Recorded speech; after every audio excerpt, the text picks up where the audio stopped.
Juristas y abogados y público en general.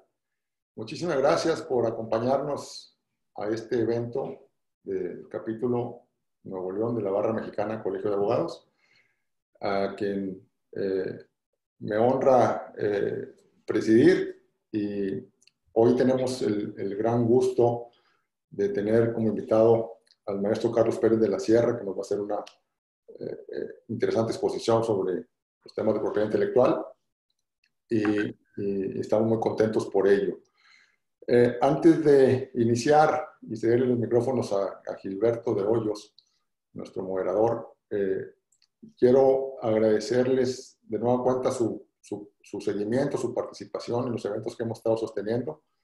Les comentamos que la mayoría de ellos se encuentran grabados en nuestro canal de YouTube, Capítulo Nuevo León, Barra Mexicana Colegio de Abogados, para que si posteriormente los quieren compartir, los quieren volver a ver o consultar algunos que no hayan podido accesar, ahí están a su disponibilidad.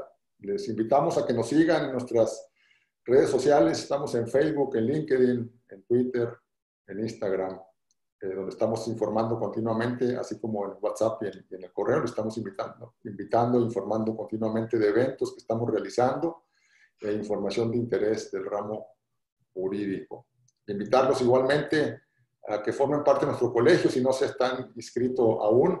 Las ventajas y privilegios son incontables, empezando por las buenas relaciones con gente de tanto prestigio como Carlos y Gilberto, que son distinguidos barristas. Los invitamos a que se afilien. Aquí estamos en el capítulo. Si están en otra parte de la República, igualmente cualquier sede de la Barra Mexicana serán siempre bienvenidos. Quiero nomás presentar a nuestro moderador del día de hoy, el maestro Gilberto de Hoyos Colofón, quien nos hace el gran honor de coordinar la Comisión de Propiedad Intelectual del Capítulo Nuevo León de la Barra Mexicana. Tiene mucha actividad. Él, como sabemos, es un maestro de Derecho, ha dado clases en el Tecnológico Monterrey, tiene su oficina propia aquí en la ciudad de Hoyos Colofón. Estuvo de abogado en la Embajada Mexicana en Washington. Tiene muchas virtudes. Gilberto es buen amigo, excelente abogado y gran apoyo para nuestra barra aquí en el mundo. Muchas gracias, Gilberto. Muchas gracias. Sí, Juan. Les dejo los micrófonos. Te agradezco mucho la confianza y la presentación. Muchísimas gracias. Pues muy buenos días a todos, bienvenidos y bienvenidas sean todos y todas ustedes. Muchísimas gracias. Primero que todo quisiera agradecer al Consejo de la Barra Mexicana Colegio de Abogados, Capítulo Nuevo León, y sobre todo a su presidente, el licenciado Juan Isidoro Luna, por permitirnos o darnos esta oportunidad de poder llevar a cabo esta sesión sobre un tema de gran relevancia en el ámbito de la propiedad intelectual. También quisiera agradecer el apoyo de la subcoordinadora de la Comisión de Propiedad Intelectual, la licenciada Alejandra Garza Domínguez, y bueno, agradecer ampliamente la presencia de nuestro expositor el día de hoy, del licenciado Carlos Pérez de la Sierra. El licenciado Carlos Pérez de la Sierra es socio, fundador de Calderón y de la Sierra. Es un despacho muy reconocido con una amplia reputación en el tema de propiedad intelectual, y a mí la verdad en lo personal es un honor poder contar con él el día de hoy. Es un gran amigo, es una persona a quien admiro y respeto muchísimo.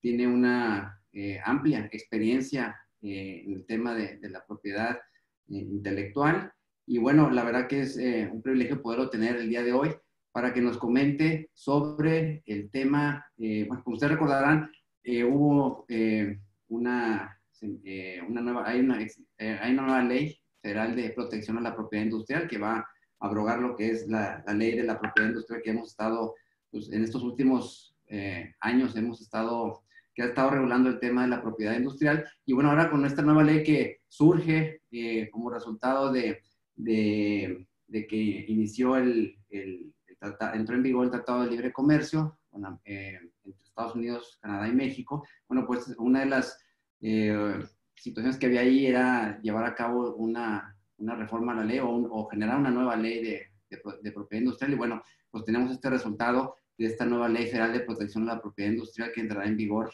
el próximo mes de noviembre de este año. Y bueno, y para ello, bueno, existen varios temas de relevancia y de interés que establece esta ley, pero bueno, hay un tema en particular que consideramos que es de interés y de suma relevancia, y es referente al incidente de daños y perjuicios ante el INPI, que viene obviamente ya establecido en esta nueva ley, y que para eso hemos invitado al licenciado Pérez de la Sierra para que nos haga favor de hacer su análisis, su reflexión en esta sesión de esta Comisión de Propiedad Intelectual del capítulo Nuevo León de la Barra Mexicana Colegio de Abogados. Quisiera hacer una breve presentación de la semblanza curricular de nuestro expositor. El licenciado Pérez de la Sierra es abogado por el Instituto Superior de Ciencias Jurídicas, con estudios de posgrado en la Universidad Iberoamericana, Instituto Tecnológico Autónomo de México y en la Universidad de Castilla-La Mancha, con sede en Toledo, España. Socio fundador del despacho Calderón y de la Sierra y Compañía S.C., dedicado exclusivamente a la atención de asuntos de propiedad intelectual. Miembro de la Barra Mexicana Colegio de Abogados, en la que fue miembro de su Consejo de Administración durante el periodo 2012-2014 y coordinador de su Comisión de Propiedad Intelectual de 2009 a 2012. Actual miembro del Consejo de Administración y patrono de la Fundación Barra Mexicana C, consejero editorial del periódico Reforma, sección Negocios, titular del módulo de invenciones en el diplomado en propiedad intelectual en el Instituto Tecnológico Autónomo de México y profesor invitado a la Cátedra de Propiedad Intelectual en la Universidad de California en Los Ángeles y en la Universidad de Anáhuac. Coautor de las obras de la propiedad intelectual y la investigación farmacéutica por editorial Porrúa, Facultad de Derecho de la UNAM, en la Ciudad de México en el 2012, y de la Ley de la Propiedad Industrial comentada por la AMPI, editorial Porrúa, en la Ciudad de México en el 2015. Y además tiene la publicación de la Ley Federal del Derecho de Autor, comentada también por la Asociación Mexicana para la Protección de la Propiedad Intelectual y editado por Porrúa en la Ciudad de México en el año 2016. Pues sin más preámbulo, quisiera cederle la palabra a nuestro expositor, licenciado. Muchísimas gracias y bienvenido nuevamente. Muchas gracias, Gilberto, por las sensibles palabras. Es un gusto estar con todos ustedes por aquí. Muy buenos días. Agradezco primero que nada a la Barra, al Consejo, capítulo Nuevo León. Es un honor para mí poderme dirigir a ustedes esta mañana con un tema que encuentro muy relevante. Muchas gracias, por supuesto, a Gilberto, que coordina el capítulo Nuevo León, la Comisión de Propiedad Intelectual. Y muchas gracias, por supuesto, a todas las personas que colaboran en la preparación de esta sesión. Priscila, que anda por ahí. Gracias a todos y sobre todo gracias a ustedes por estar aquí el día de hoy. Desde que tengo memoria y me comencé a dedicar a esta hermosa materia, a esta hermosa rama del derecho, el tema de los daños por violaciones a derechos de propiedad industrial siempre ha estado latente. Creo que México ha hecho importantes esfuerzos para poderse homologar o poder estar a la altura de otras legislaciones del mundo en este tema de los daños. Y sin embargo, creo que aún y con la nueva ley que hoy me permitiré comentar, todavía nos falta un poco, ¿no?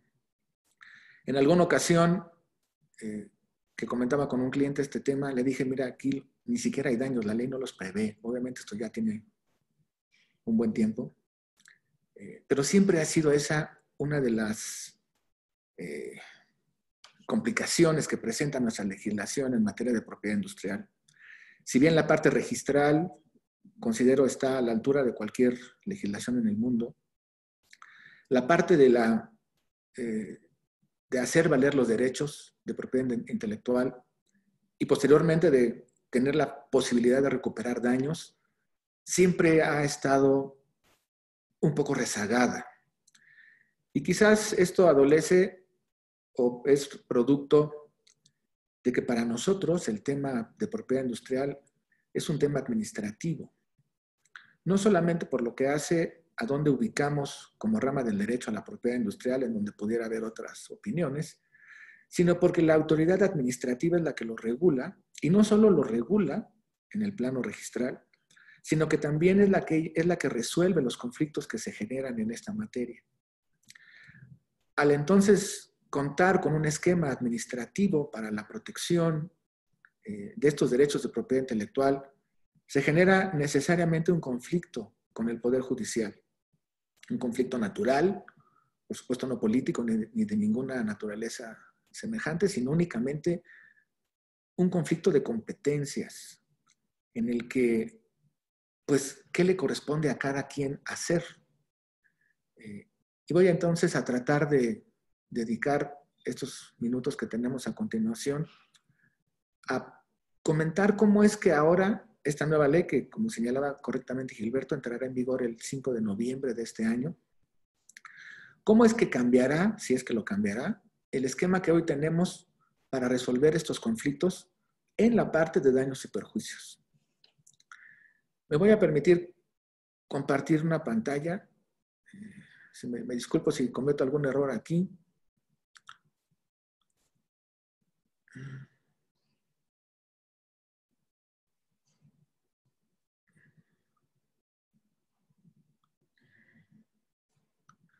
Y voy a ir comentando con respecto de las páginas que contiene mi presentación. Entiendo que por la mecánica que se ha adoptado para la sesión de hoy, tendré la oportunidad de atender a sus preguntas hacia el final de la presentación. No obstante, por supuesto, Gilberto tiene absolutamente carta abierta para interrumpirme cuando lo considere necesario, si hubiera alguna pregunta que él considere que lo amerita. Muchísimas gracias, licenciado. Quisiera comentarle a nuestra audiencia que las preguntas vamos a hacerlas al final de la presentación y que por favor las escriban en el chat para de esa forma poder leérselas a usted una vez que concluya la presentación. Perfecto. Bueno, pues mi plática tendrá que ver entonces únicamente con el incidente de daños que ahora se contiene por primera vez en la Ley de Propiedad Industrial mexicana. Para ponernos en contexto, esta ley se publicó el 1 de julio de este año, mayoritariamente en razón de los compromisos que México adquiere con la firma del nuevo Tratado de Libre Comercio con Canadá y con Estados Unidos. No obstante, el propio INPI ya tenía o venía contemplando una nueva legislación desde un tiempo atrás, incluso antes de que tomara la batuta la nueva administración. El director anterior, el licenciado Miguel Margain, ya había contemplado una nueva legislación. Nuestro actual director también, ¿verdad? Y quizás en la coyuntura de este tratado con los Estados Unidos y con Canadá es que se encontró el momento justo para que el Congreso finalmente aprobara esta nueva ley. Nos da un plazo bastante holgado, si se me permite, para que esta entre en vigor. Entrará en vigor hasta el día 5 de noviembre de este año. Y por lo que hace particularmente al incidente, el Instituto todavía se da un año en uno de sus artículos transitorios para prepararse y estar entonces en posibilidad de desahogar estos incidentes que por primera vez la Ley de Propiedad Industrial contiene. Entiendo que se requerirá de más gente, personal, seguramente instalaciones. Ya tocaremos un poco más adelante cómo sería quizás el desahogo de este incidente, pero lo cierto es que el instituto sí requerirá de un tiempo para ajustarse a lo que provee o dispone esta nueva ley, cuando menos por lo que hace al incidente de daños y perjuicios. Confiamos en que haya los presupuestos necesarios para que se contrate a la gente adecuada, etcétera, y finalmente se pueda empezar a implementar este incidente. Pasando a materia ya sustantiva, esta nueva ley dispone que aquel que se sienta afectado por violaciones a sus derechos de propiedad industrial podrá buscar una indemnización por daños mediante dos vías. Una, el INPI, y la ley señala con claridad que esto se hará una vez que concluya el procedimiento administrativo de infracción Hasta aquí no tenemos ninguna sorpresa. Es justamente lo que sucede el día de hoy y lo que ha sucedido prácticamente durante los últimos años. Aquel que se sienta afectado por la violación de algunos de sus derechos de propiedad industrial promueve ante el INPI una solicitud administrativa de infracción y una vez que esta se resuelve de manera definitiva y se tiene una sentencia ejecutoria, tiene la opción de promover un juicio por daños en los tribunales. Entonces, hasta aquí, en la primera parte, no hay ningún cambio. Ahora el INPI dice que también vamos a poder promover el incidente en ellos, en el INPI mismo. Pero prevé con claridad, y este es el punto, que se va a requerir la conclusión del procedimiento administrativo. Esto es, que tendrá que haber una resolución administrativa que confirme que se cometió una infracción a alguno de los derechos de propiedad industrial y solo entonces procederá el incidente de daños en el INPI. En donde me empieza a parecer un poco cuestionable el texto de la nueva ley es en el siguiente apartado cuando señala que este incidente de indemnización también se podrá promover en los tribunales federales e incluso llega a decir que en los tribunales del ámbito local, si las partes así lo consideran, de forma directa y sin la necesidad de una declaración administrativa previa. Y como señalo, ahí es donde considero que empiezan los conflictos. A partir del texto de la ley, yo estaría en posibilidad de ir a un juicio, ir a una instancia civil federal, un juzgado civil federal, y promover un incidente de daños. Sin embargo, atento al texto de la ley, no necesito yo una declaración administrativa previa en la que se contenga la infracción. Y entonces yo me pregunto, ¿cómo pudiera un juez civil resolver un incidente por daños cuando no tiene la confirmación del hecho ilícito?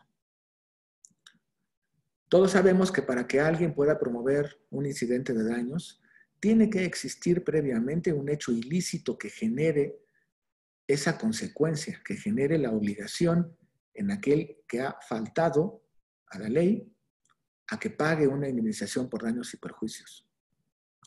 Los tribunales civiles, tanto locales como federales, tienen, por supuesto, la facultad constitucional y aquella que se desprende tanto de los códigos civiles, locales y federales, como de la propia ley orgánica del Poder Judicial, para tramitar y resolver incidentes de daños y perjuicios.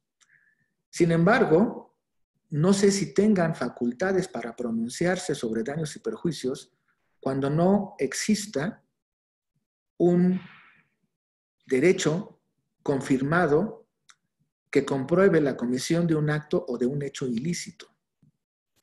Pudiera entonces antojarse aquí que el tribunal, el juzgado, un juzgado civil federal, por ejemplo, tendría entonces que también resolver si hay o no hay infracción a este derecho de propiedad industrial. Y ahí es donde entramos en otro conflicto.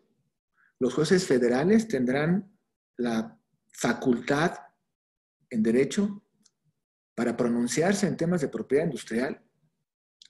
En mi humilde opinión y por el análisis que he practicado, yo creo que no. Los juzgados, tanto federales como locales en materia civil, tienen muy definidas sus facultades y su esfera de actividad.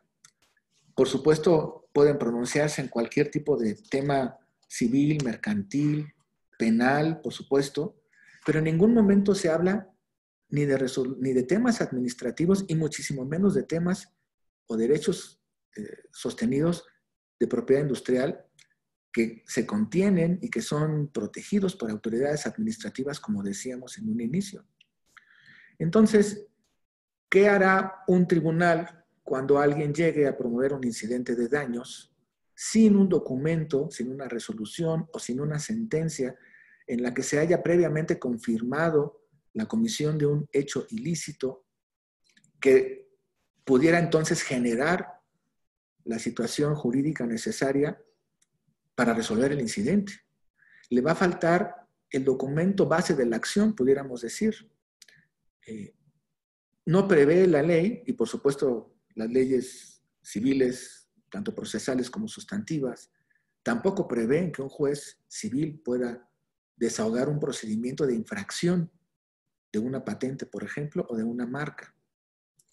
Me parece entonces que esta aparente introducción de un concepto nuevo en la ley que facultaría a aquellos afectados por violaciones a derechos de propiedad industrial de ir directamente a un tribunal, como dice literalmente el texto, de forma directa y sin necesidad de declaración administrativa, no sé hasta dónde vaya a ser algo que en la práctica pueda resolverse de manera favorable.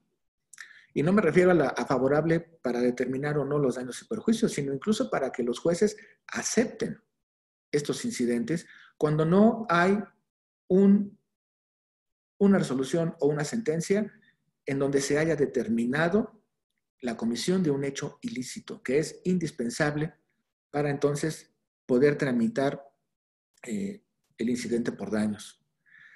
Se me ocurre pensar que quizás se está pensando en hacer alguna modificación, ya sea a la ley orgánica del Poder Judicial, a los códigos o incluso a la Constitución, para dotar entonces a los tribunales de las facultades que requerirían para ventilar demandas que ya no serían solicitudes de declaración administrativa de infracción, sino demandas por infracciones a la ley de propiedad industrial. Infracciones, por cierto, tildadas desde siempre, y eso no cambia hoy, de infracciones administrativas, respecto de las cuales, insisto, los tribunales, me parece, no tienen facultades para pronunciarse.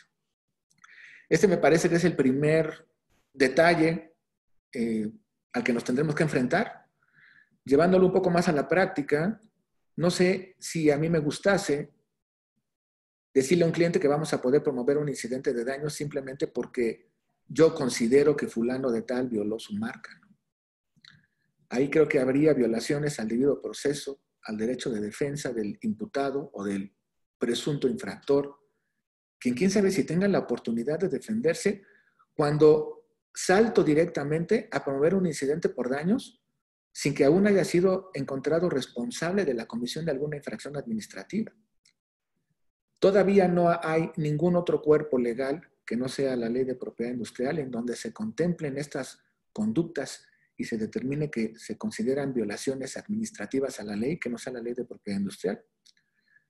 Difícilmente alguien podrá invocar una conducta contraria a sus derechos de propiedad intelectual sin el apoyo de la ley de propiedad industrial, que define que estas, y lo hace de manera incluso limitativa, actualmente en el artículo 213, y la parte nueva no cambia sensiblemente. Pero bueno, ¿cómo van entonces los tribunales, un juez civil federal, a resolver si efectivamente alguien cometió una infracción? Algo que también me parece que redunda en el no avance que ciertamente necesitamos en el tema de los daños en nuestro mundo jurídico es, la nueva ley dispone que si aquel que está imputado del pago de daños, que ya no nada más de una declaración administrativa, sino del pago de daños, esta persona promueve en el INPI una solicitud administrativa de nulidad, por ejemplo, del registro de marca o de la patente base de la acción, el tribunal tendrá que suspender inmediatamente el desahogo del incidente. Esto, más allá de las consideraciones objetivas con base en la ley que me he permitido comentar, también nos regresa en la práctica al mismo escenario que tenemos hoy, en el mejor de los casos. Si yo considero que puedo promover una solicitud administrativa de nulidad aún sin tener razón para ello, con eso simplemente detengo el desahogo del incidente de daños en el tribunal. A partir de ese momento, la ley no me dice que desahogue mi procedimiento administrativo de nulidad o que obtenga una sentencia. Dice simplemente que bastará que yo promueva esa solicitud de nulidad para que entonces el tribunal tenga que suspender el trámite del incidente de daños. ¿Qué beneficio entonces pudiera yo ofrecerle a mi cliente si no voy a poder tramitar el incidente? Si tampoco voy a poder tramitar lo que sería una demanda por violaciones al Código de Conductas Infractoras en Propiedad Industrial que se contienen en la propia Ley de Propiedad Industrial, toda vez que el tribunal no tiene facultades para desahogarlo. Y encima, aparte, me voy a tener que esperar a que se resuelva lo que pudiera entenderse una reconvención. No le quiero llamar así porque al no haber una solicitud de infracción promovida, al no haber un juicio de infracción, si este pudiera existir, pues tampoco entonces pudiera yo entender que es factible promover una reconvención. Entonces aquí estaría yo hablando, quizás, y esto nada más es quizás una forma semántica de decirlo, de una nulidad no en reconvención, ¿verdad? En la que tendría yo también que demostrar que tengo interés jurídico. Quizás esa lo pueda demostrar con el mero planteamiento del incidente, pero entonces ya no sería una reconvención.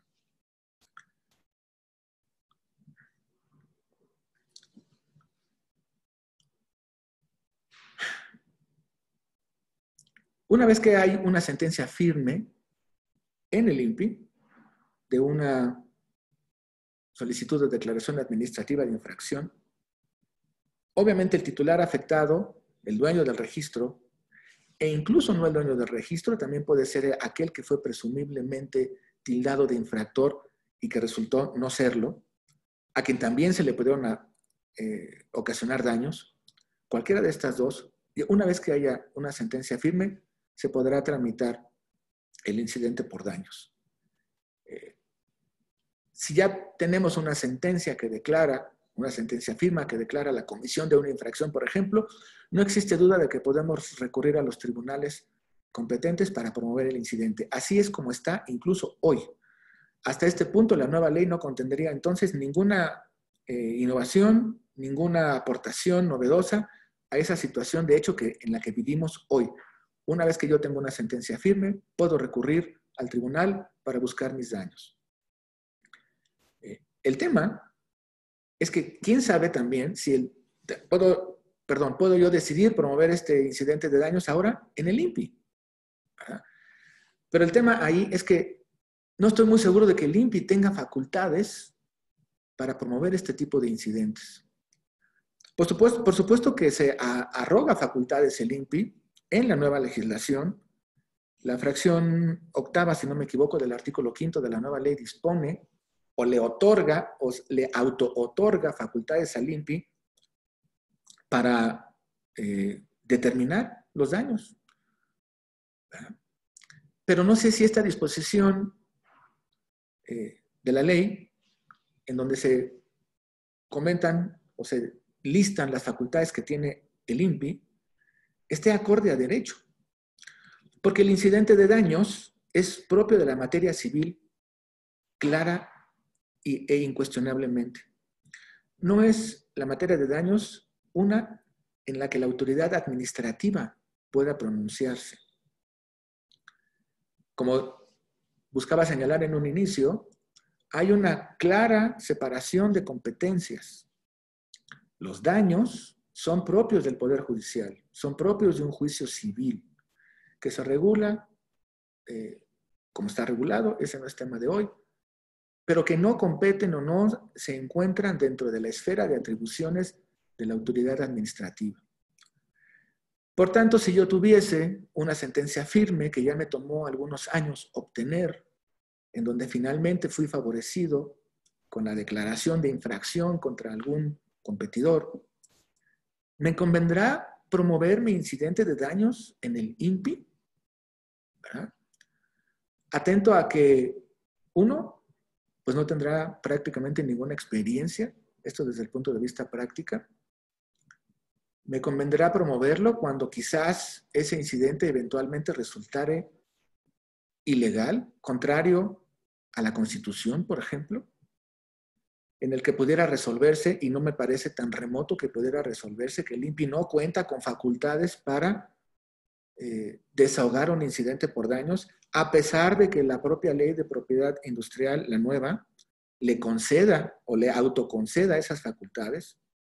Para mí, muy probablemente seguirá habiendo una invasión de esferas, en este caso de la esfera del Poder Judicial, a quien se le ha otorgado la facultad de desahogar los incidentes por daños al considerar que estos corresponden a la rama civil del derecho. Entonces, quién sabe si a mí me conviniese promover mi incidente por daños cuando ya tengo una sentencia, como decía hace un momento, y no prefiera ir mejor a los tribunales. De ser así, y de nueva cuenta, pues la nueva ley no aporta nada. La ruta segura, la ruta que presenta las menores complicaciones, cuando menos sustantivas en cuanto a facultades, esferas de autorización, etcétera, sigue siendo la que hoy tenemos, la que hoy está vigente, antes de que entre en vigor la nueva ley. Me preocupan de nueva cuenta, y estoy aquí haciendo un pequeño resumen, tanto las facultades del INPI para pronunciarse en materia de daños, como las facultades de los tribunales civiles, federales o locales, para pronunciarse en materia de propiedad industrial. No concebimos, desde el punto de vista estrictamente jurídico, un incidente de daños sin que se haya demostrado previamente la comisión de un hecho ilícito. Estas dos situaciones jurídicas, la comisión de un hecho ilícito y la potencialidad de tramitar un incidente por daños, no pueden entenderse separadas. Como se ha hecho hasta hoy, que yo creo que quizás no es el mejor de los mundos, pero cuando menos es un mundo coherente, pues atribuye la facultad para pronunciarse en la materia de la infracción a la autoridad administrativa, en este caso al INPI, y faculta también a los tribunales civiles para encargarse del tema civil de daños. El haber buscado que se encimen, si me permiten la palabra, las facultades de uno y otro, jueces civiles por un lado, federales y locales, INPI por el otro lado como una autoridad administrativa, es lo que me parece que no embona en la realidad jurídica del país, a pesar de que ahora se encuentre contenida en la nueva ley de propiedad industrial.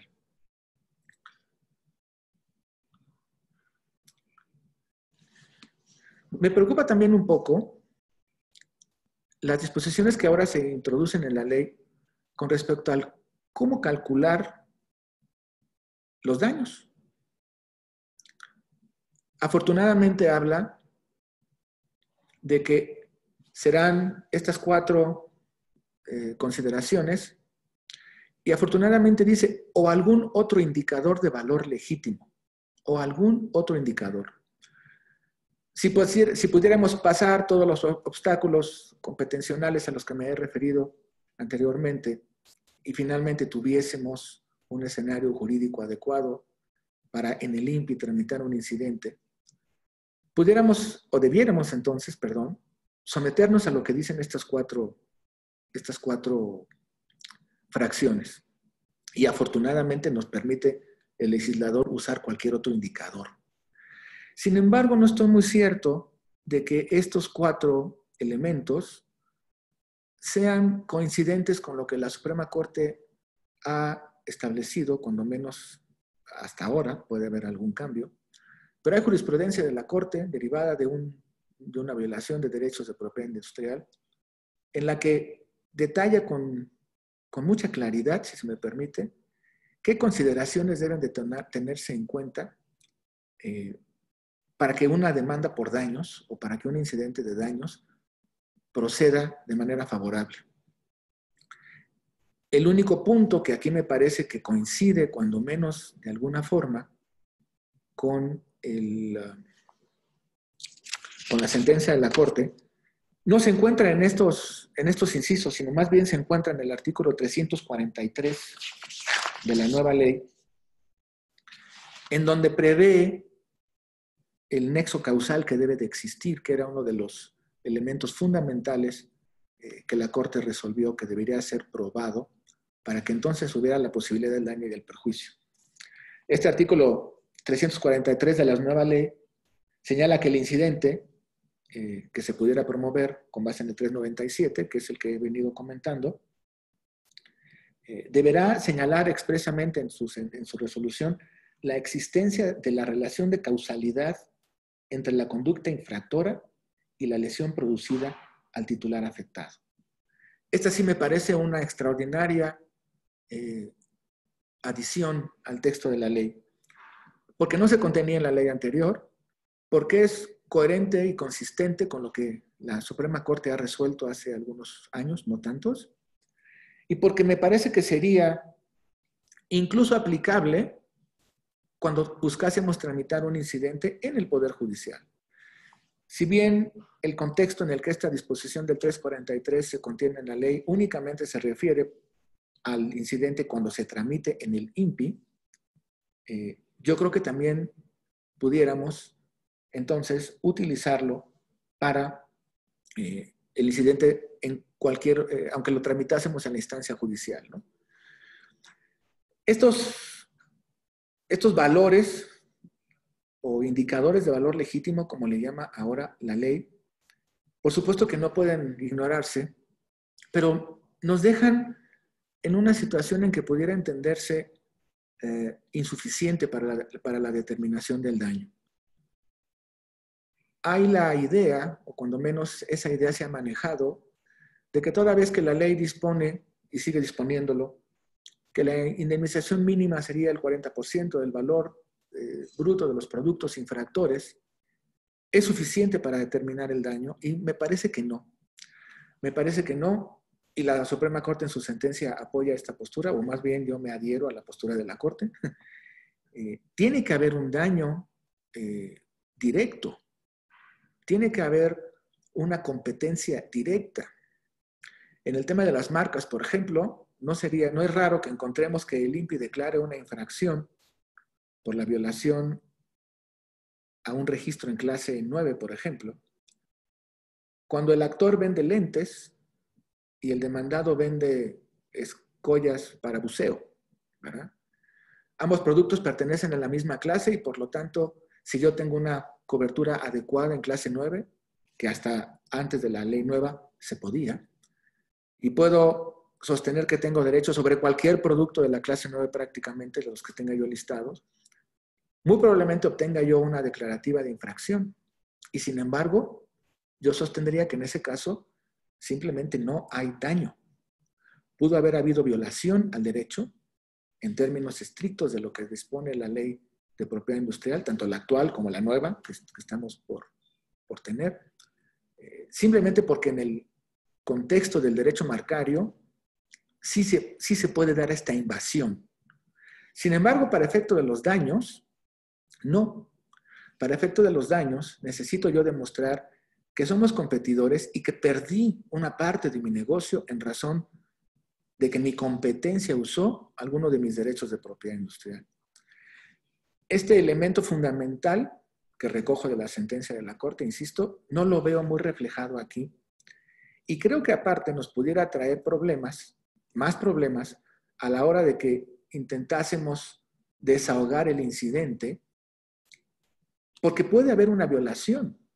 No solo al debido proceso, que por supuesto creo yo que la habría, al simplemente no haber facultades de la autoridad para pronunciarse, sino también porque los parámetros que contiene la ley actual, que son estos, aun y cuando diga otro indicador, no prevén esta relación de competencia, de pérdida directa de ingresos o de utilidades, a menos de que nos apoyáramos en el 343, que habla de la existencia de una relación de causalidad.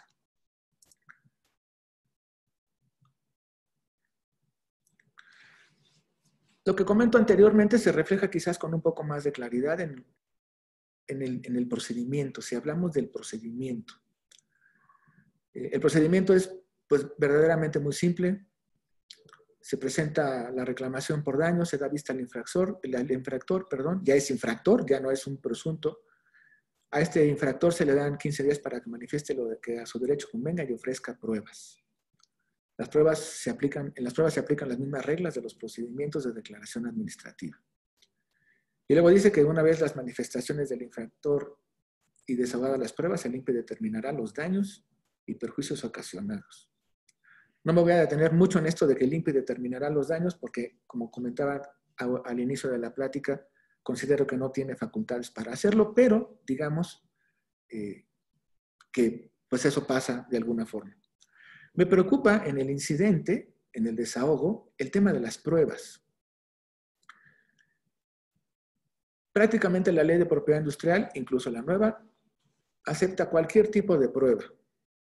Una de las pruebas que serían indispensables en estos incidentes, por supuesto, será la prueba pericial, quizás contable, para ver efectivamente cuánto vendió, cuánto perdí, etcétera, etcétera.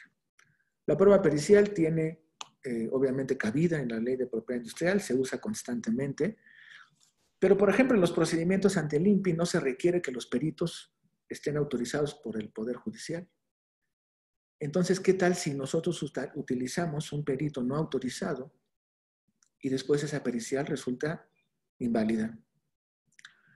En el INPI no habría esa posibilidad porque el INPI no requiere que los peritos pertenezcan al Poder Judicial. Pero los tribunales sí.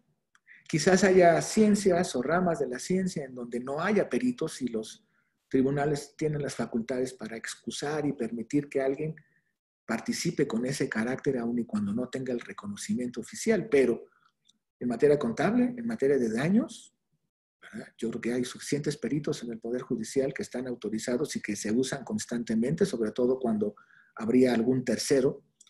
Y esta falta de precisión en la ley de propiedad industrial pudiera eventualmente arrojar que el dictamen pericial no fuera vinculante, no fuera ni siquiera legal.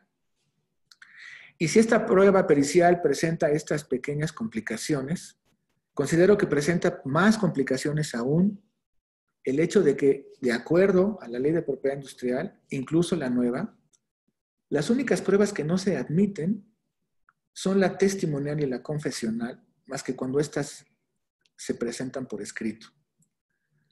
Eso siempre me ha causado, pues, incluso hasta risa, ¿no? ¿Cómo pudiera yo entender una testimonial por escrito sin que las partes tengan el derecho a cuestionar o a repreguntar a los testigos? Pero bueno, la realidad es que, pues, nunca hemos utilizado testimoniales en los procedimientos de propiedad intelectual porque tienen esa traba, ¿no? Esa limitante que nos dice que la testimonial únicamente podrá ofrecerse junto con la confesional cuando ésta sea por escrito. Por supuesto que los tribunales no tienen esta limitante. En los tribunales pueden perfectamente desahogarse las pruebas testimoniales o confesionales que se ofrezcan, pero el hecho de que en el INPI no se puedan, por disposición legal expresa, en mi concepto, genera una violación al debido proceso. Las partes en el incidente, independientemente de todos los otros obstáculos que veo, no tendrán derecho a una prueba testimonial como lo marcan las leyes civiles que regulan esta prueba y como lo disponen en esas leyes civiles para el desahogo en tribunales de los incidentes de daños y perjuicios. Y entonces, de nueva cuenta, si hubiera un pronunciamiento de la autoridad administrativa del INPI, en donde resuelva y ordene el pago de daños, en donde no se haya admitido el desahogo de una prueba testimonial, tal y como el Código de Procedimientos Civiles lo establece, tanto los federales como los locales, simplemente porque la ley del INPI no permite que haya desahogo de testimoniales, habría claramente una violación al debido proceso que considero que eventualmente invalidaría el pronunciamiento que el INPI hiciera con respecto de estos daños. De nueva cuenta, aterrizando estas consideraciones a la parte práctica, me convendría a mí ofrecerle a mi cliente promover el incidente cuando no tengo derecho a esta probanza, por ejemplo, que puede resultar indispensable en el tema de daños, sobre todo para determinar la intencionalidad, cosa que ha sido muy difícil para los que litigamos en materia de propiedad industrial porque no tenemos derecho a esta prueba testimonial real. Y que aun y cuando yo no necesite de la prueba testimonial, bastaría que yo la ofreciera y que me fuese negada para que esa resolución del INPI contuviese una clara violación al debido proceso. ¿Verdad? La ley de propiedad industrial nueva dispone que una vez que yo tuviera esta determinación del INPI derivada del incidente de daños, necesito ir a los tribunales del Foro Federal o Común para ejecutar esta sentencia, digamos, o ya no sabría cómo llamarle, porque el INPI no se pronuncia en sentencias, sino en resoluciones, y aquí es un incidente. Entonces, bueno, sería una resolución incidental, si se me permite la expresión, a la que le voy a decir al juez, ejecuta esta resolución para que me pague el infractor esta cantidad que el INPI ya determinó. Me parece que sería relativamente sencillo anular esta determinación del INPI simplemente por el tema de las pruebas a las que no tengo acceso. Hay violaciones al debido proceso. Recuerdo aquí, y nada más lo mencionaré de manera aleatoria porque para nada me puedo considerar conocedor del tema arbitral, pero uno de los principales problemas en la esfera de los procedimientos arbitrales es que es muy fácil o relativamente fácil tirar las resoluciones o los laudos arbitrales en un juzgado civil simplemente por violaciones al debido proceso. Hay casos emblemáticos que la sociedad ha sufrido en donde pues quizás se han cometido enormes injusticias, no me referiré a ellos, pero quizás estamos ante un escenario muy parecido, en donde después de batallar durante X número de años para obtener primero una resolución que confirme una infracción y luego un incidente por daños, si lo quiero promover en el INPI, no sabemos cuánto se van a tardar, en fin, y eso quizás no es muy relevante, pero finalmente que tuviese yo, pese a todos los obstáculos a los que me he referido, que tuviese yo ya una determinación de cobra esta cantidad por daños y que el juez en ese momento diga, pues no porque hubo violaciones al debido proceso en el incidente, vamos a suponer que nada más en el incidente, y por tanto pues no puedo acceder a tu petición de ejecutar esta resolución administrativa, ¿verdad? De nueva cuenta, esto me aleja más y más de la posibilidad de que recomendásemos a un cliente adherirse a los nuevos procedimientos que se contienen en la Ley de Propiedad Industrial, en la nueva, para el tema de daños.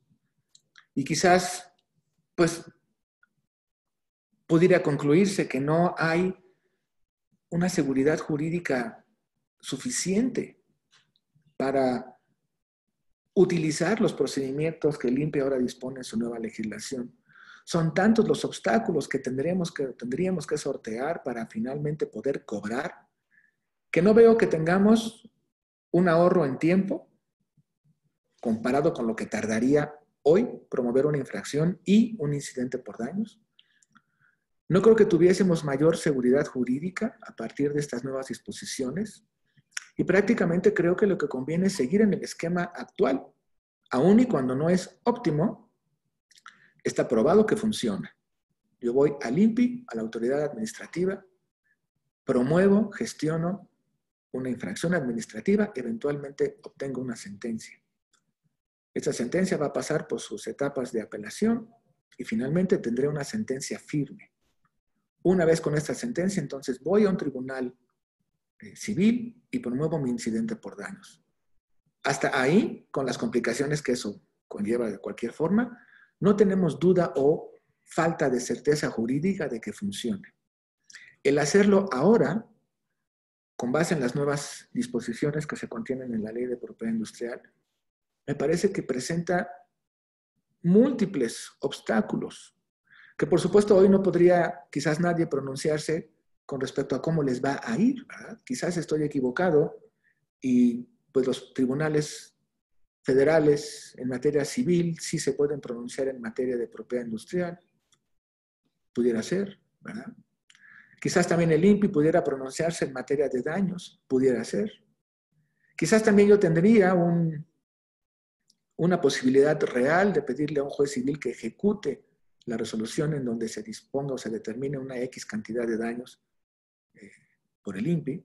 Pero hay tantos sí o hay tantos posibles peros que no sé hasta dónde resulte, por tanto, benéfica la reforma o no sé hasta dónde pudiera incidir en una resolución más pronta de estos temas, ¿no? ¿Qué quieren los titulares de los derechos de propiedad industrial? Ya sea de patentes, de marcas, de nombres de dominio, etcétera. Incluso de derechos de autor, porque siguen estando supeditados en su tramitación por violaciones, cuando son en materia de comercio, a la ley del INPI. Entonces, incluso aquellos violentados en sus derechos de autor pudieran recurrir o pudieran pensar en recurrir a estos procedimientos. ¿Qué pudiéramos ganar que no sea el mismo tiempo, en el mejor de los casos, que se consume hoy, sino es una enorme cantidad de dudas y de potenciales complicaciones que en el mejor de los casos van a tomar o van a hacer mucho más lentos.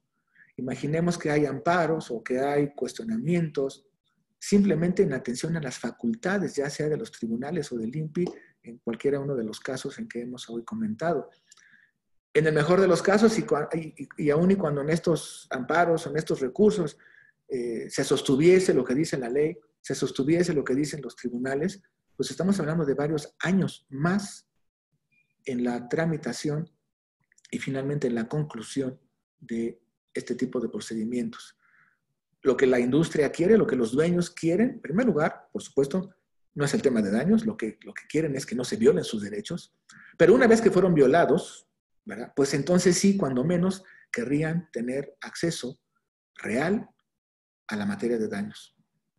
Si el esquema actual presenta algunas complicaciones, el esquema que tendremos a partir de noviembre considero que presenta bastantes más complicaciones, y no nada más complicaciones, sino incertidumbres. Para empezar a terminar, la ley también señala que habrá un plazo de 2 años contados a partir de la fecha en la que el instituto haya declarado la infracción para promover el incidente por daños, que eso es pues coherente y consistente con lo que dispone la legislación civil para aquellos daños que son producto de un hecho ilícito. Maneja otros plazos de prescripción cuando no devienen estos posibles daños de un hecho ilícito, pero bueno, para los hechos ilícitos, que claramente son aquellos que se presentan en violación de patentes y marcas. Entonces, este plazo de 2 años es coincidente con lo que señala la legislación civil aplicable. Y también dispone, como ya había comentado, que la ejecución de las resoluciones del incidente que emite el INPI se promoverán con base en las disposiciones del Código de Procedimientos Civiles ante los tribunales federales competentes. Aquí de alguna forma nos quita la posibilidad que sí se contiene anteriormente de también recurrir a los tribunales locales. Como seguramente recuerdan, comenté al inicio que si las partes son privadas y deciden promover el incidente ante un tribunal local, podrán hacerlo. Pero sin embargo, para la ejecución, la ley dispone que solo podrán ser los tribunales federales los competentes para buscar esta ejecución. Quizás esta pequeña contradicción no sea tan relevante, pero me pareció que era valioso destacarla. Con esto termino. Les agradezco mucho que hayan estado aquí el día de hoy. Agradezco mucho de nuevo a la barra, a mi amigo Gilberto, al licenciado Luna, al presidente del capítulo Nuevo León, y a todos ustedes por estar aquí, y quedo a sus órdenes para el caso de que hubiera cualquier pregunta. Muchas gracias. Muchísimas gracias, licenciado. Muy interesante las reflexiones y el análisis que hizo el día de hoy sobre este tema. Tenemos aquí algunas preguntas. Si me permite, voy a proceder a leer la primera pregunta. Es de nuestro colega Oscar González. Oscar, gusto saludarte. Dice así, son 2 preguntas. Maestro Pérez de la Sierra, buenos días. Un placer escucharlo nuevamente. Me gustaría preguntarle sobre 2 aspectos relacionados con el tema. 1. En materia probatoria, ¿qué opina sobre la dificultad de comprobar fehacientemente el monto del daño? ¿Cómo comprobar el valor de venta de los productos siendo la víctima afectada? Tradicionalmente, ha sido una de las causas por las que no hay antecedentes de reparación de daño derivado de una violación a un derecho de propiedad intelectual. ¿Qué experiencia nos puede compartir al respecto?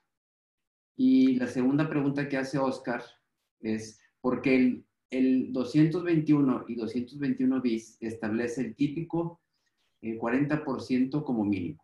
¿Usted sabe de dónde proviene dicho porcentaje? Dice, muchas gracias. Bueno, primero, muchas gracias, Oscar, por ambas preguntas. Mucho gusto. Voy a intentar contestarlas en la medida de lo posible. El tema de las pruebas, efectivamente, ha sido el más complicado en materia de daños en propiedad industrial y, efectivamente, esas complicaciones quizás han impedido que tengamos muchos asuntos de este tipo, ¿no? Y no nada más el tiempo que tardan las resoluciones. Lo que me parece rescatable de tu pregunta, muy buena, es este artículo que habla del 40% de los daños, es el que creo que ha provocado todo este tipo de conflictos, ¿no? De nueva cuenta, la ley de propiedad industrial, siendo una ley en temas administrativos, invade de alguna forma las facultades del ámbito civil y dispone cuál va a ser el valor mínimo de la indemnización. Y entonces hay muchos asuntos, no sabría precisarte exactamente cuántos, pero muchos asuntos en donde el actor dice, pues a mí me pagas el 40%, pero ofrezco una prueba pericial contable de tus libros, que eso no estaría mal. Yo creo que es una prueba, atento a tu pregunta, una buena prueba. Se puede ofrecer una prueba pericial en contabilidad para determinar cuánto vendiste de determinado producto. Y entonces la persona dice, el 40%, ¿verdad? Si ya comprobé que tu producto es infractor, porque tengo una sentencia que así lo señala, y ya comprobé cuánto vendiste, y la ley dice que es el 40% del valor bruto del producto, pues ahí está, es el 40% mínimo, ¿verdad? Pudiera yo pedir un poco más o bastante más, la ley no marca un límite, pero creo que ahí falta en el tema de la prueba, primero el nexo causal, ¿verdad? ¿En verdad son competencia? Si me permites, te comento brevemente aquel asunto que finalmente terminó en la Corte y con el que la Corte se pronunció con este respecto. Era una marca en clase 25 que vendía jeans, pantalones de mezclilla. Esos pantalones de mezclilla eran de X calidad, se vendían en prácticamente todas las tiendas de autoservicio en el país, de buen nivel, digamos.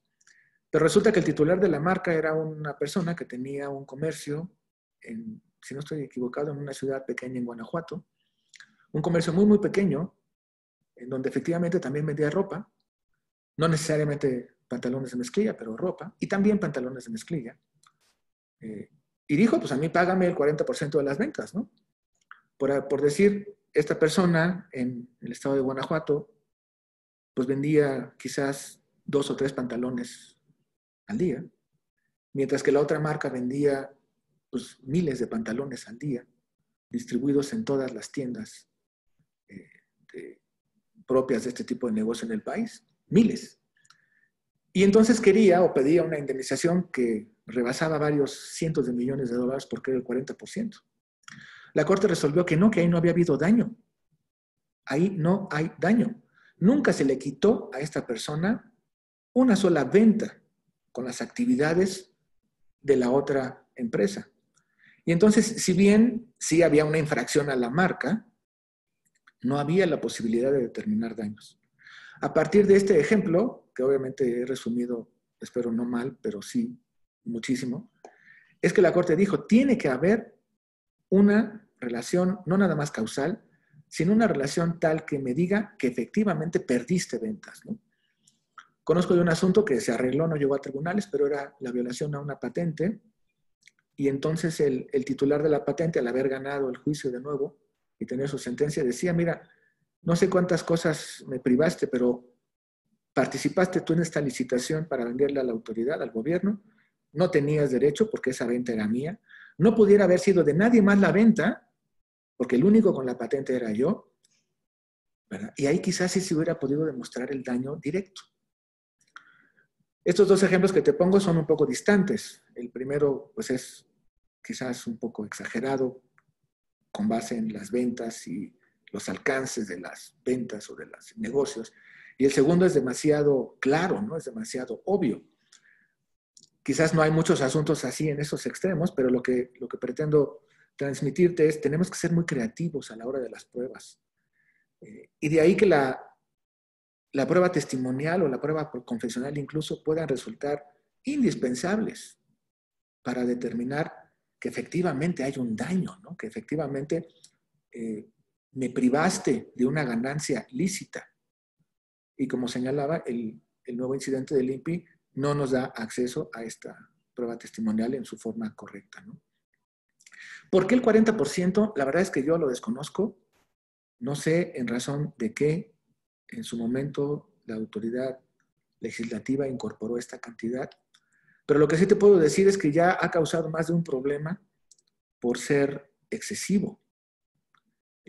Yo no digo que no haya algunas ocasiones en las que pudiera no nada más no ser excesivo, sino ser bajo el monto, pero ha tenido algunos problemas o algunos cuestionamientos por considerarse excesivo. Y aquí lo que me parece relevante, si me permites, es qué tipo de daños podemos pedir en nuestro país.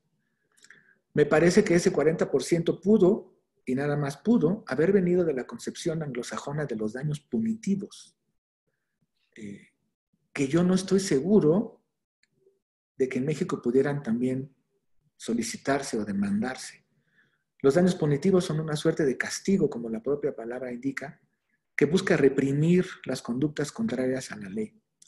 En algunos países como Estados Unidos hay casos emblemáticos en donde los daños punitivos son miles de millones de dólares y los daños reales pueden ser $10,000. Hay un caso muy interesante del efecto que pueden tener los cigarros, ¿no? Por ejemplo. Y ahí hubo una condena por daños punitivos enorme, de miles de millones. Si quisiéramos nosotros medio equiparar este concepto del daño punitivo a México y que fuera esto posible con base en nuestra legislación, pues quizás pudiera entenderse que el 40% es un daño punitivo, ¿verdad? Se me hace un poco excesivo, cuando menos en algunas ocasiones, porque difícilmente encontraremos un producto en donde la utilidad sea mayor al 40%.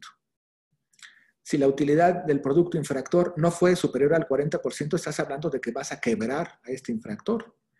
Y si bien el titular de derechos de propiedad industrial tiene el derecho, valga la redundancia, de cobrar una indemnización por los daños, no creo que el espíritu de la ley sea quebrar a todos aquellos infractores. Si aplicáramos esta regla estrictamente y todas las sentencias de daños fueran cuando menos del 40%, las empresas demandadas difícilmente iban a sobrevivir. Entonces, no sé de dónde venga el 40%. Resumiendo, considero que puede atribuírsele el origen a este concepto de daños punitivos que existe en otros países, pero que no estoy seguro si en México pudiera proceder. No sé si con eso contesto tu pregunta.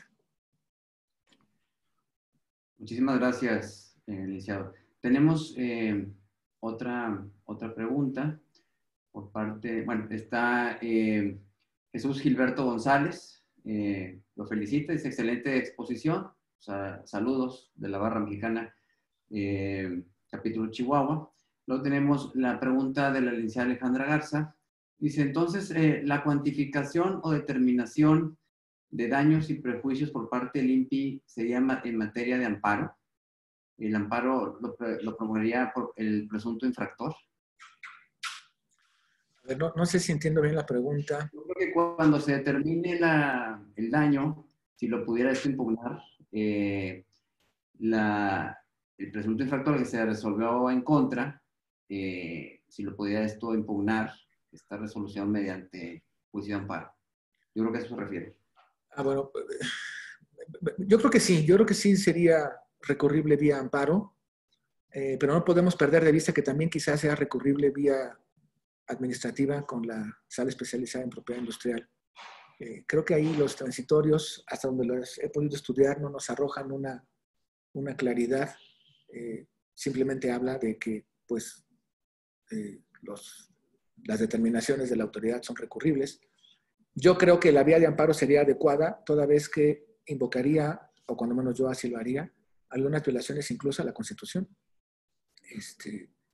Entonces, pues sí, para mí sí sería la vía potencialmente adecuada el amparo.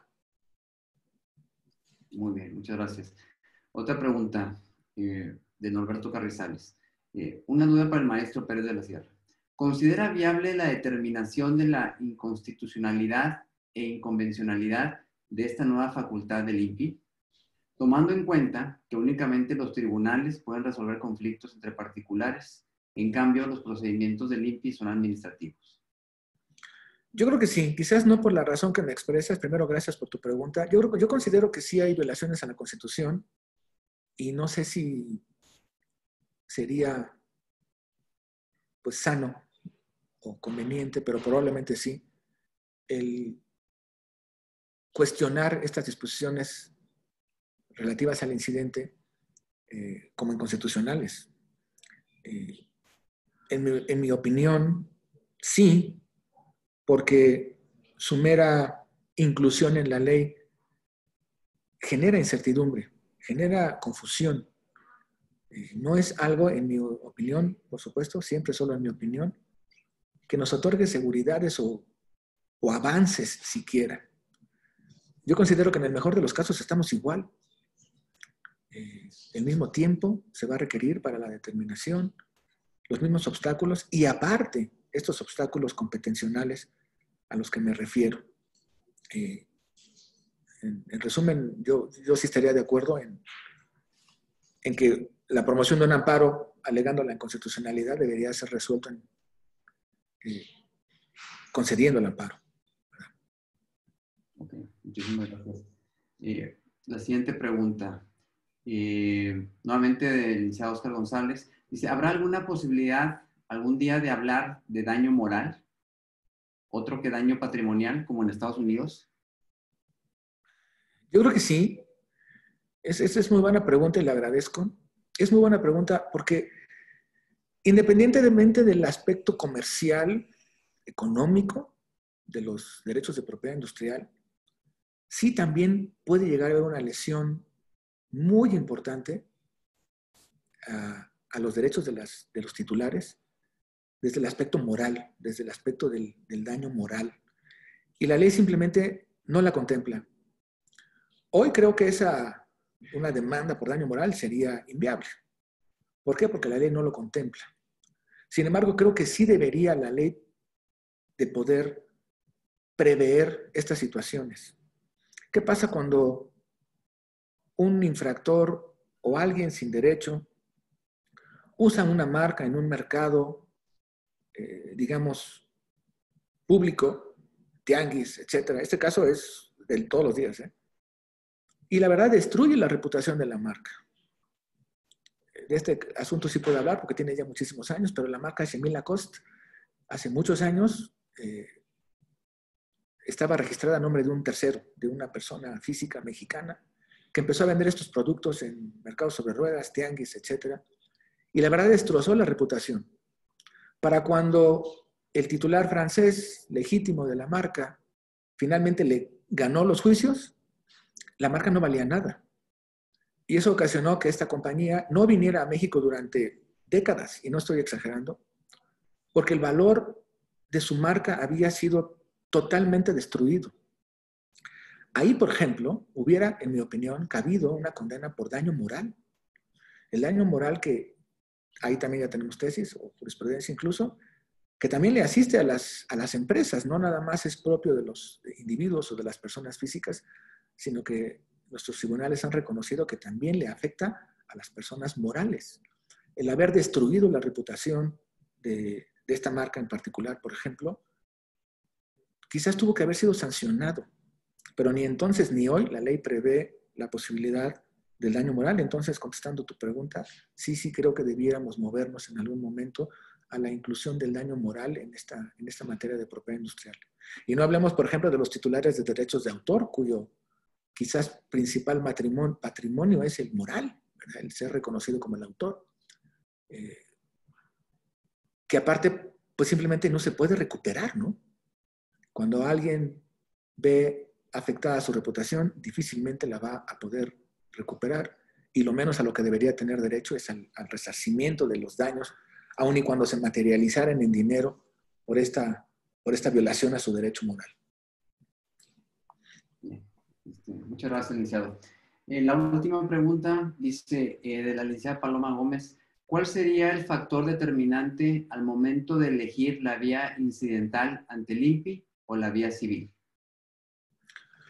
Bueno, para mí el factor determinante por la que yo elegiría sin ninguna duda tramitar mi incidente ante el Poder Judicial es porque ese no me ofrece ninguna complicación. Ahí estoy segura, si yo promuevo un incidente de daños ante un juzgado civil y ya cuento con mi determinación o con mi sentencia firme que decreta la infracción, no tendré problema. Más que los problemas, por supuesto, propios de cualquier juicio, pero tendré la certeza de que el incidente va a ser admitido, de que el juez que lo va a resolver tiene las facultades para hacerlo, de que la sentencia que dicte se va a poder ejecutar y no tendré ninguna duda. Y solo por eso, por la ausencia de dudas, es que yo no escogería el incidente en el INPI, que presenta muchísimas dudas. Si yo fuera el demandado o el infractor, preferiría que mi contrario promoviera su incidente de daños en el INPI, porque entonces se me abrirían una enorme cantidad de posibilidades para defenderme del daño, aun y cuando haya sido yo encontrado infractor de algún derecho de propiedad industrial. Entonces, para mí ese sería el criterio. La falta de certeza jurídica que, en mi opinión, tienen estas nuevas disposiciones del incidente si es promovido en el INPI. Muchísimas gracias, licenciado. Pues son todas las preguntas que tenemos al día de hoy. Tuvimos una muy buena participación, hicieron también una muy buena convocatoria, llegamos a tener más de 60 personas conectadas. Y bueno, pues muchísimas gracias a la audiencia que nos acompañó al día de hoy y sobre todo a nuestro expositor, el licenciado Carlos Pérez de la Sierra, por su interesante exposición del día de hoy. La verdad, nos deja mucha tema a reflexionar sobre esta nueva ley que entrará en vigor en el próximo mes de noviembre y sobre todo en este tema que nos atañe el día de hoy, que fue este incidente de daños sin prejuicios ante el INPI, ¿no? No se ve muy prometedor el tema, pero bueno, como quiera, bueno, pues es un tema que debemos de reflexionar y pues aprovechar esta exposición del día de hoy para poder pues, tener una mayor claridad de cuál es en qué, digamos así que, en qué consistiría este incidente de daños y prejuicios y por las ventajas o desventajas que pudiera llegar a tener, acorde a la nueva ley. Pues muchísimas gracias, licenciado, nuevamente. Le agradezco muchísimo en nombre del Consejo de la Barra Mexicana, de nuestro presidente Juan Isidoro Luna y de esta Comisión de Propiedad Intelectual. Le agradecemos la atención brindada y obviamente el interés mostrado de poder exponernos el día de hoy sus conocimientos y experiencias sobre el tema. Pues muchísimas gracias, licenciado, y a todos y a todas, muy buen día. Muchas gracias. Muchas gracias a ustedes. Gracias. Gracias.